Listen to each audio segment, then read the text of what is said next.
oleh generasi muda dalam menyuarakan pendapatnya ialah melalui platform digital. Namun tidak selalu apa yang kita sampaikan melalui platform digital, terutama pada platform digital tertentu, itu mendapat sambutan yang baik. Kadang-kala itu mendapat sambutan komen-komen yang mirip-mirip atau biasa disebut dengan buzzer. Bagaimana cara kita menyikapi adanya fenomena buzzer tersebut dan apa langkah lain yang bisa kita ambil di mana rasanya bisa lebih efektif untuk menyuarakan pendapat kita. Mungkin terima kasih Bapak, semoga Bapak sehat selalu.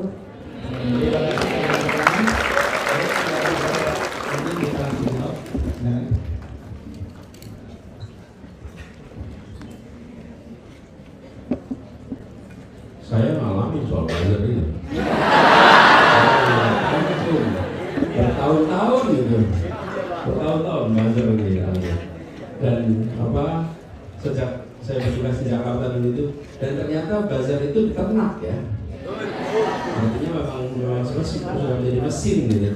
Mesin pencipta banyak sekali yang takut di situ. Nah, soalnya saya jawab terakhir dulu nih, Isna, nanti saya berangkat ke yang awal.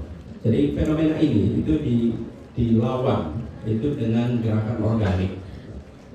Karena buzzer ini hidup dengan dukungan finansial. Mereka menjadi akun-akun yang menjalankan misi atas titipan transaksi rupiah yang luar biasa. Kita tidak bisa melawan itu dengan menggunakan pendekatan yang sama. Mungkin melelahkan teman-teman, tapi dengan gerakan organik maka akan timbul perlawanan organik pula. Dan alhamdulillah kalau teman-teman lihat sekarang di X misalnya, maka gerakan organik sudah sering sekali berhasil mengalahkan apa yang dilakukan oleh para buzzer-buzzer itu semua. Betul tidak? Cuma harus sabar, harus telaten, dan harus punya endurance. Endurance itu apa? Endurance itu stamina, daya tahan. Jangan mudah patah dalam menghadapi mesin-mesin produksi kebohongan. Saya sering sekali merasakan ketika tugas di Jakarta berhadapan dengan pemutar balikan fakta yang luar biasa. Saya sering analogikan, mungkin Anda juga sering dengar. Ini kan secangkir air putih, segelas air putih. Tapi kalau ada buzzer, jumlahnya 10 yang mengatakan ini air keras, terus mengatakan ini adalah air keras, terciptalah opini bahwa ini adalah air keras. Dan itu yang sering terjadi. Bagaimana menjawabnya? Mengcounter itu membutuhkan waktu. Dan saya sering jawabnya adalah paling sederhana menjawab ini semua adalah dengan dibuktikan. Gak ada tanda apa-apa, berarti air putih, bukan air keras. Itu cara menghadapi para buzzer kita dengan menggunakan gerakan organik.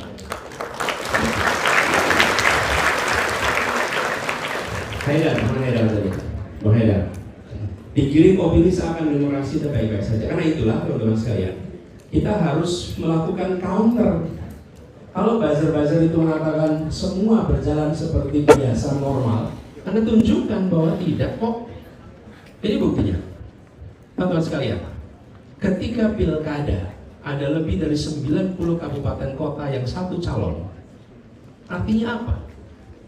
Itu kalau tadi how demokrasi dies, meniadakan lawan. Jadi bukan rakyat lagi yang menentukan, tapi sudah diatur oleh pemegang kuasa. 90 lebih. Untung ada putusan MK. Gara-gara ada putusan MK berubah jadi 42. Dan masih ada 42. 42 di mana rakyat tidak bisa milih. Rakyat berhadapan dengan satu orang. Nah, ini teman-teman tanda-tanda. Nah, bila ini dibiarkan, ini akan mematikan demokrasi. Nah, teman-teman harus menyuarakan ini. Dan perlu endurance. Endurance maksudnya apa? Perlu daya tahan, perlu stamina yang kuat, dan perlu kreativitas. Teman-teman, semangat ditambah kreativitas, ditambah dengan teknologi, dia akan menjadi kekuatan yang powerful buat anak-anak muda. Semangat, kreativitas, dan teknologi. Ini akan luar biasa.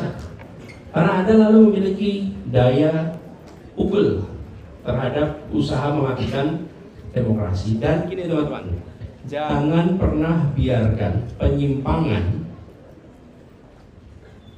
melewat tanpa dikoreksi. Oh, ini penyimpangannya kecil kok. Apa yang terjadi kalau penyimpangan kecil dibiarkan? Makin hari makin besar, makin besar, makin besar, makin besar. Akhirnya menyesal ketika sudah terjadi penyimpangan yang besar. Dan itu yang pernah terjadi di Indonesia. Dibiarkan untuk urusan yang kecil, pelan-pelan menjadi urusan yang besar. Gitu ya, Bung Haidar. Yang pertama tadi.